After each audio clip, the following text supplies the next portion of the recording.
Përshëndetje, mirë se erdhët. Kam kënaqësinë sot që me publikimin e shifrave më të fundit, të cilat u publikuan nga Instituti Statistikave, për sa i përket të dhënave të tremujorit të parë të vitit 2026 për rritjen ekonomike, të bëj një analizë dhe një përmbledhje të shkurtër të gjithë ecurisë ekonomisë për tremujorin e parë të vitit.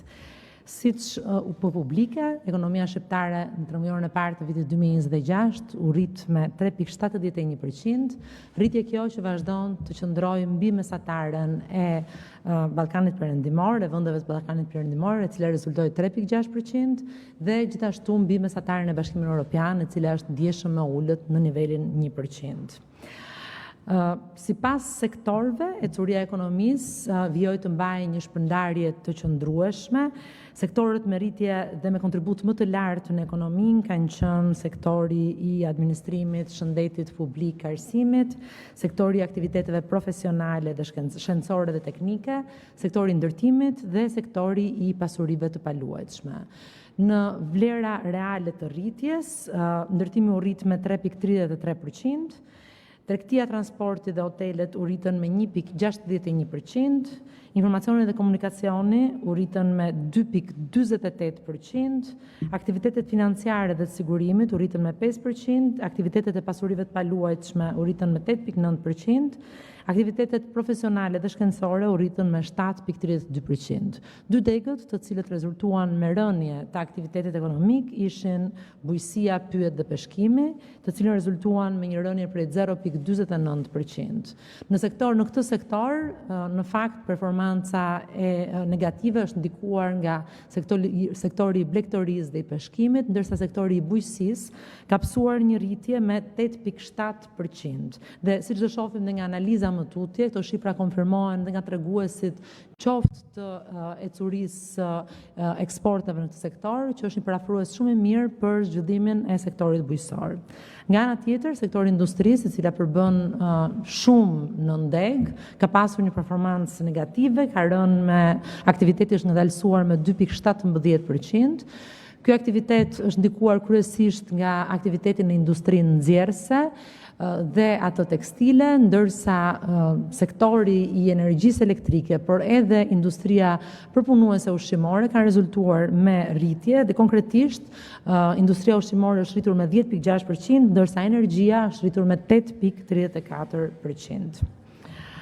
Sa i takon strukturën e ekonomisë, struktura e ekonomisë shqiptare vijon të dominohet për sa i përket sektorëve nga sektori i shërbimeve, që përbën 49.6% të peshës në ekonominë shqiptare, të ndjekur nga bujqësia, pyet dhe peshkimi, i cili përbën 15.5%, gjithashtu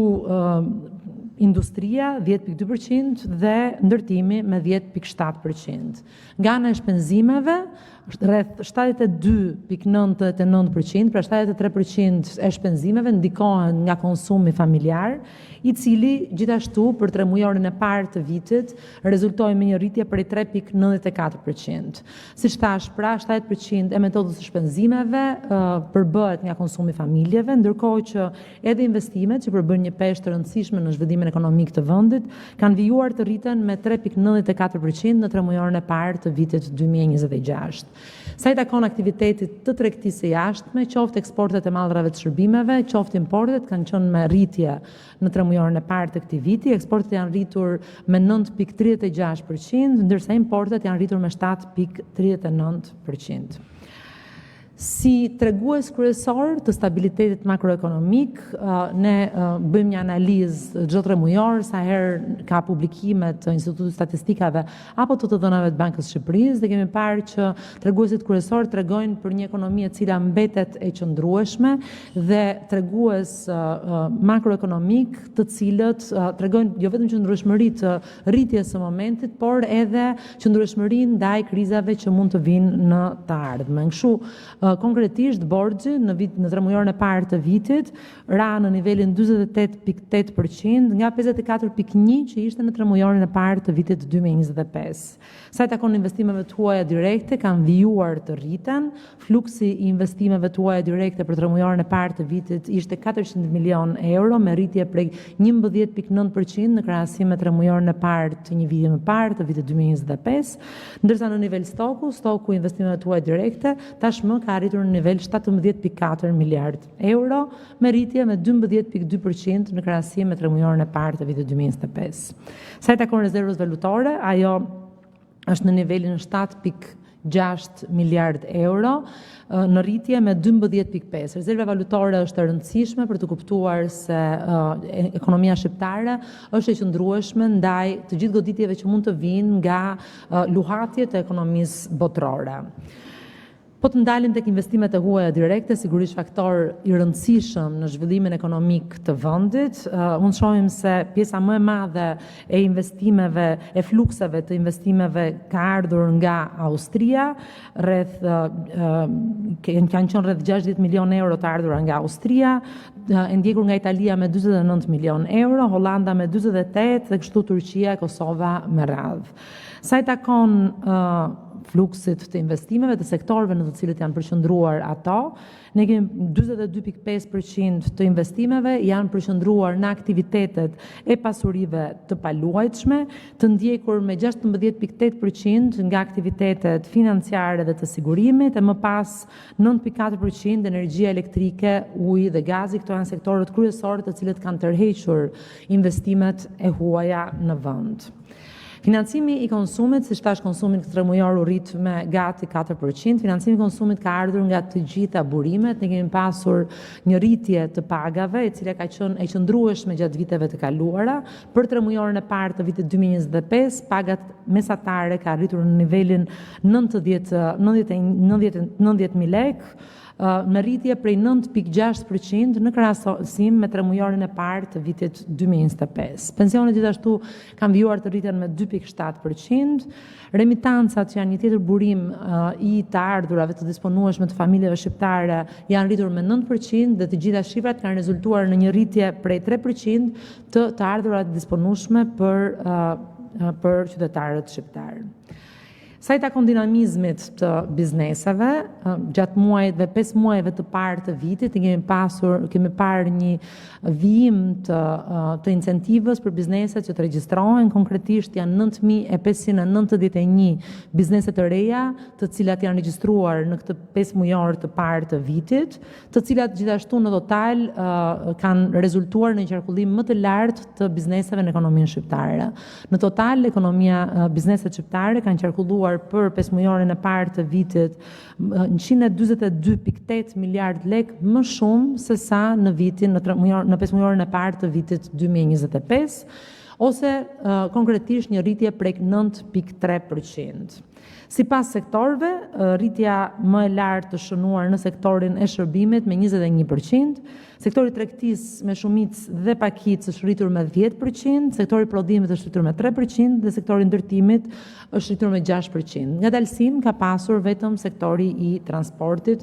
e kuptueshme kjo duke u bazuar edhe në krizën e çmimeve të karburanteve, e cila sapo kaloi dhe urojmë të jetë e qëndrueshme. Përsa i përket tregu i punës ka vijuar të ketë një ecuri pozitive, papunësia në tremujorin e parë të vitit shënoi 8.4%, e cila krahasuar me tremujorin e parë të vitit 2025 është 0.3% më e ulët. Paga minimale ka vijuar të qëndroj 50.000 lekë që nga tremujori parë i këtij vitit, ndërkohë që siç paraqita më parë, paga mesatare është në nivelin 90.000 lekë. Një tregues i rëndësishëm i ekonomisë, për cilin ne jemi duke punuar intensivisht me qëllim përmirësimin dhe incentivimin e bizneseve, është dhe produktiviteti i punës, i cili për tremujorin e parë të vitit 2026 në krahasim me tremujorin e parë të vitit 2025 është rritur me 3.2%. Nëse do të të kthehemi tek performanca e tregtisë së jashtme, siç kemi bërë me dije dhe më parë, tregtia jashtme është dominuar nga tregtia e shërbimeve, konkretisht 78.6% e strukturës së tregtisë jashtme përbëhet nga shërbimet dhe 21.4% përbëhet nga mallrat. Eksportet e shërbimeve u rritën në tremujorin e parë të vitit me 8%, duke arritur në nivelin 1.62 milion euro, ndërsa eksportet e udhëtimeve, të cilat përbëjnë peshën kryesore të eksporteve të shërbimeve, arritën vlerën 1 miliard euro, apo 15% më shumë se një vit më parë. Sa i takon tregtisë së mallrave, gjithashtu për periudhën e 5 mujorit të parë të vitit, kemi pasur një ecuri pozitive të tregtisë së mallrave. Eksportet e mallrave u rritën me 4.5% në krahasim me vitin 2025, ndërsa importet e mallrave u rritën me 3.1% në vitin 2025. Në fund,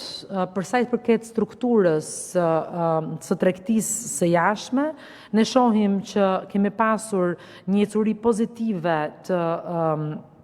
të eksporteve të mallrave, të ushqim, pije, duam, siç thash dhe më parë, që janë aktivitetet të cilat janë të lidhura me sektorin bujqësor. Kemi pasur një ecuri pozitive të minerale lëndëdjegëse dhe energji elektrike, kryesisht të lidhura me eksportin e energjisë elektrike, të cilat për 5 mujorin e parë u rritën me 20.2%, ndërsa kemi pasur një ngadalësim tek lëkura dhe artikujt për lëkura, vlerë kjo e ndikuar kryesisht nga ecuria e kursit të këmbimit. Nga ana tjetër, kemi pasur një ecuri pozitive kryesisht në të gjithë komponentët e importeve të mallrave, përjashtuar importin e lëkurës dhe artikujve për lëkure, siç thash, e ndikuar nga aktiviteti i industrisë tekstileve. Këto ishin shifrat kryesore të tremujorit të parë, por edhe më gjerë të 5 mujorit të parë të vitit 2026, dhe jam e hapur për pyetje nëse keni. Mimoza Ibra nga Vision Plus. Zonja Ministre, në cilën fazë ndodhet reforma e pensioneve, pyetja e parë, dhe pyetja e dytë, a e keni tashmë një projekt final për Zvërnecin dhe çfarë do të thotë një investim i tillë për ekonominë shqiptare? Çfarë ndikimi ka një investim i tillë në ekonominë shqiptare? Faleminderit. Shumë faleminderit për pyetjet. Në radhë parë, në lidhje me reformën e pensioneve, është një analizë disa mujore që për disa muajsh tani Ministria e Ekonomisë dhe Inovacionit është duke kryer. Ne konkretisht këtë javë kemi një javë intensive diskutimesh me ekspertë të Bankës Botërore, të cilët na suportojnë në hartimin e reformës së pensioneve, dhe brenda muajit shtator ne do të bëjmë të ditur të gjithë komponentët të cilët ne do të ndërhyjmë me qëllim garantimin e qëndrueshmërisë së skemës së pensioneve në të ardhmen. Për sa i përket çështjes projektit të Zvërnecit, ne siç e kemi bërë publik dhe në dalje të shumta gjatë kësaj periudhe dhe intensive, ende nuk kemi një projekt të dorëzuar, të finalizuar për zonën e Zvërnecit. Ajo që mund të them, është ajo që kemi përsëritur shpesh herë, është që është duke u punuar nga arkitekt, nga ekspert mjedisor, nga arkitekt të peizazhit, me qëllim që të dorëzohet një projekt i cili do të përmbush pa diskutim standardet e Bashkimit Evropian për sa i përket mjedisit, por mbi të gjitha do të bëjë të mundur një investimin më madhor që ne kemi pasur në sektorin e turizmit ndonjëherë, i cili parafërsisht, nëse referohemi projektit të parë të dorëzuar, i cili siç jeni bërë gjithashtu me dije, nuk është miratuar për mos përmbushje të standardeve, ka qenë në nivelin e 4 miliard eurosh. Një ekonomi e cila ka një prodhim të përgjithshëm të ekonomisë në nivelin 27 miliard euro, sigurisht 4 miliard përbën një peshë shumë të madhe dhe një input shumë të madhe, nxitje shumë të madhe në ekonominë vendase. Projekti është si çdo projekt në fushën e turizmit dhe të zhvillimit të turizmit, ka disa faza. Në fazën e parë, patjetër që do të ketë një angazhim të madh të punësuarve në vend, kryesisht në sektorin e turizmit, e ndërtimit, dhe më pas, cilët do të jenë të punësuar që do të jenë aty për sa kohë që projekti do të zhvillohet, dhe më pas sigurisht që efektet e një projekti të kësaj përmase në shifrat e eksporteve të shërbimeve, në shifrat e eksporteve të shërbimeve turistike, do të jetë jashtëzakonisht i madh dhe siç kemi bërë me dije edhe disa herë në një analizë të bërë për ekonominë shqiptare, multiplikatori i parave të shpenzuara nga çdo turist në vend amplifikohet nga një lek i shpenzuar në turizëm, ka 1.8 lek të gjeneruara ekstra nga sektorët të tjerë, të cilët janë të lidhur me shërbimet e turizmit, qoftë shërbimet e turizmit, qoftë transporti, qoftë shërbimet të cilat lidhen me prodhimin e ushqimeve, por pa diskutim dhe të një ndikimit do të jetë shumë i madh në shifrat e punësimit. Unë mendoj që nuk janë vetëm shifrat ekonomike të lidhura direkte me projektin që duhen mbajtur parasysh kur bëhet një analizë e rëndësisë së tij, por duhet mbajtur parasysh pa diskutim dhe se çfarë ndikimi do të ketë në investime të tjera të huaja që mund të tërhiqen në Shqipëri në të ardhmen, qoftë në këtë sektor, qoftë në sektorë të tjerë. Ne kemi parë vitet e fundit që nga fluksi i lartë i turistëve dhe ekspozimi që Shqipëria ka pasur në ndërkombëtarisht, ne kemi pasur një rritje konkretisht të investimeve tuaja direkte, unë sapo i paraqita shifrat që vit pas viti janë rritur me të paktën 10%. Nga ana tjetër, edhe për investimet të cilat janë ekzistuese, është e rëndësishme që një investim i këtij standardi të vinë në vend me qëllim që të vendos një tjetër standard për ofrimin e shërbimeve të turizmit dhe për bizneset ekzistuese, të cilët janë bindur që do ta ndjekin në këto standarde pasi bëhet fjalë për një projekt i cili do të sjellë disa brende ndërkombëtare të mirënjohura dhe shumë të një niveli shumë të lartë në sektorin e turizmit. Përshëndetje, Eliza Gjediku nga Report Televizion. Po tek pjesa e investimeve, në çfarë faze jemi me përgatitjen e ligjit të ri për investimet strategjike, duke qenë se ligji aktual është drejt përfundimit të afatit dhe nëse mund të na zbuloni ndonjë detaj se çfarë parashikon të ketë kjo paketë religjore. Së dyti, sa i takon rritjes ekonomike, ju e cituat edhe vetë që sektori tekstileve dhe këpucëve vjen të ketë kontribut negativ në rritjen ekonomike, por edhe tek eksportet. A nuk mendoni se ka nevojë për një paketë tjetër mbështetëse ky sektor, ndoshta edhe për një kurs stabil ose të fiksuar këmbimi sapo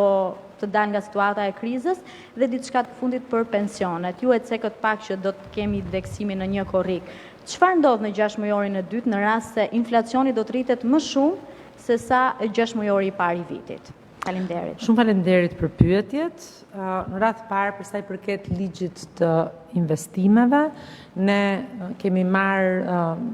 si shumë reforma të tjera që jemi duke bërë në shumë sektorë të ndryshëm të ekonomisë, një ndër detyrimet dhe një ndër reformat që jemi duke ndjekur është përqendrohet në sektorin e investimeve. Ne kemi marrë përsipër që brenda këtij viti të miratojmë ligjin e ri për investimet dhe jemi duke punuar me qëllim që të bëjmë një analizë për të gjithë vendet e Bashkimit Evropian dhe incentivat që vendet e Bashkimit Evropian kanë me qëllim nxitjen dhe tërheqjen e investimeve në vendet e tyre. Besoj që brenda verës ne do të fillojmë një proces të konsultimit për elementet e ri të ligjit të investimeve që do të jenë të përqendruara në rritjen e sigurisë juridike të investitorëve sipas gjitha standardeve të Bashkimit Evropian, por edhe përqendrimit dhe tërheqjet të investimeve në zona të disavantazhuara, sipas modeleve që ekzistojnë dhe në vendet të Bashkimit Evropian. Kjo nuk është vetëm linjë që ne po ndjekim me qëllim garantimin dhe rritjen e investimeve në vend, investimeve në tërësi, investimeve të huaja dhe shqiptare. Ne jemi duke punuar për disa dokumenta politik, të cilët janë shumë të rëndësishëm në zhvillimin e ardhshëm të ecurisë ekonomike të vendit. Ne jemi duke punuar për dokumentin e politikave industriale, që përqendrohet kryesisht në critical raw materials, pra në materialet, në lëndët minerale, pasi Shqipëria ka një potencial shumë të madh që të zhvillojë industrinë nxjerrëse në bashkëpunim me vendet e Bashkimit Evropian, duke synuar që ne këtë aset që kemi, këto burime që kemi, ti integrojmë në zinxhirin e vlerës së Bashkimit Evropian. Nga ana tjetër jemi duke punuar për një dokument që lidhet me zhvillimin e ndërmarrjeve të mesme dhe të vogla, dhe pa diskutim që gjatë këtij viti ne kemi filluar një punë në të cilën duam që të punojmë ngushtësisht me ndërmarrjet e mesme dhe të vogla, me qëllim identifikimin e nevojave që ndërmarrjet e mesme dhe të vogla kanë për të arritur standardet e Bashkimit Evropian, dhe patjetër ofrimit të produkteve financiare me qëllim që ne të mbështesim sipërmarrjet dhe tregu i përbashkët Europian, tregu i vetëm unik Europian, të bëhet një aset i të ardhmes së ndërmarrjeve të vogla dhe të mesme, dhe të bëhet një oportunitet, të shfrytëzohet si oportunitet me qëllim zhvillimin e tyre. Dhe këtu dua të ndalem në fakt dhe te pyetja e tretë që juve kishit, që lidhet me fasonët, me industrinë e tekstileve, po, prej disa muajsh industria e tekstileve ka pasur një ngadalësim, në fakt prej disa vitesh ka pasur një ngadalësim ndikuar nga efektet e kursit këmbimit. Ne kemi shprehur shumë herë, kursi këmbimit në Shqipëri është një kurs këmbimi, një regjim i lirë i kursit këmbimit, ku çmimi përcaktohet nga kërkesa dhe nga oferta. Ne nuk kemi ndërhyrë, pra qeveria nuk ka mekanizma që të ndërhyjë në kursin e këmbimit, pasi ekonomia e tregut e ndikon një politikë të tillë ku nxitet eficienca, produktiviteti dhe çmimet përcaktohen nga kërkesa dhe nga oferta. Ne jemi ulur në shumë tryeza me sektorin e tekstileve, ne besojmë që ka hapësirë që sektori i tekstileve të transformohet, të shkojë drejt prodhimit të një cikli të mbyllur. Shqipëria ka marrë ndër vite, është specializuar në prodhimet tekstile, dhe ne besojmë që duke krijuar një cikël të mbyllur, pra duke e bërë procesin nga A-ja tek Z-ja brenda vendit, por edhe duke krijuar brende shqiptare, të cilat lën vlerën e shtuar në Shqipëri, ne do të mund që ta tejkalojmë këtë sfidë. Një iniciativë që besoj keni dëgjuar, por së shpejti do të futet në funksion, do të jetë efektive, është iniciativa Dyfisho sipërmarrjen tënde, në të cilën qeveria shqiptare po vën në dispozicion një vlerë të madhe për garanci sovrane, dhe në bashkëpunim me Bankën e Shqipërisë dhe likuiditetin që Banka e Shqipërisë ka vënë në dispozicion për mbështetjen e bizneseve, do të arrijmë të garantojmë që norma e interesit të kredive të jetë në nivelin 2%. Kjo është një normë shumë konkurruese, duke marrë parasysh kushtet e tregut, dhe pa diskutim që një pjesë e këtij instrumenti do të shkojë për të mbështetur industrinë tekstile, për të mbështetur transformimin e industrisë tekstile. Sa lidhet me pyetjen tjetër që juve bët, në lidhje me indeksimin e pensioneve, unë në mbledhjen e fundit të Këshillit të Ministrave neve miratuam indeksimin e pensioneve, i cili nuk do të jetë më në tetor, por do të jetë në korrik. Norma e indeksimit e rritjes së çmimeve për shportën e pensionistëve rezultoi 2.7%. Ne kemi treguar që gjatë përballimit të krizave kemi pasur një vëmendje të shtuar drejt atyre grupeve të popullsisë të cilët nuk mund t'i përballojnë rritjet e çmimeve. Sot që flasim, inflacioni është në nivelin 3%, ndërkohë që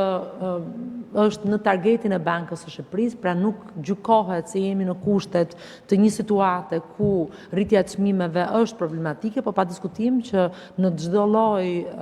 momenti ku ne do të vlerësojmë apo treguesit ekonomik do na tregojnë që ka një rritje të çmimeve tej asaj që mund të përballojnë pensionistët apo shtresat në nevojë, ne do të jemi aty për të marrë masat e duhura dhe për të mbështetur, pasi synimi ynë, ne kemi deklaruar në fakt që në fillim të këtij mandati është që rritja ekonomike të preket nga të gjitha kategoritë dhe rishpërndarja të ardhurave dhe benefiteve të marrë nga rritja ekonomike të dedikohet drejt pensionistëve, dhe kemi bërë këtë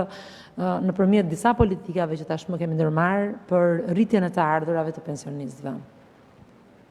Përshëndetje, Sabina Nika nga MCN Televizion. Zonja Ministre, për të mos rënë në përsëritje, ju shprehet për kolegen se projekti i Zvërnecit, pra ju ende nuk e një projekt për Zvërnecin. Po për sa i përket projektit në zonën e Sazanit, a mund të themi që ekziston apo jo një projekt i tillë dhe përfitimet që mund të ketë ekonomia shqiptare? Faleminderit. Në zonën e Sazanit kemi filluar punën për të bërë disa veprime në lidhje me zhvillimin e zonës së Sazanit. Sazani është një ishull i cili, siç është përsëritur dhe herë të tjera,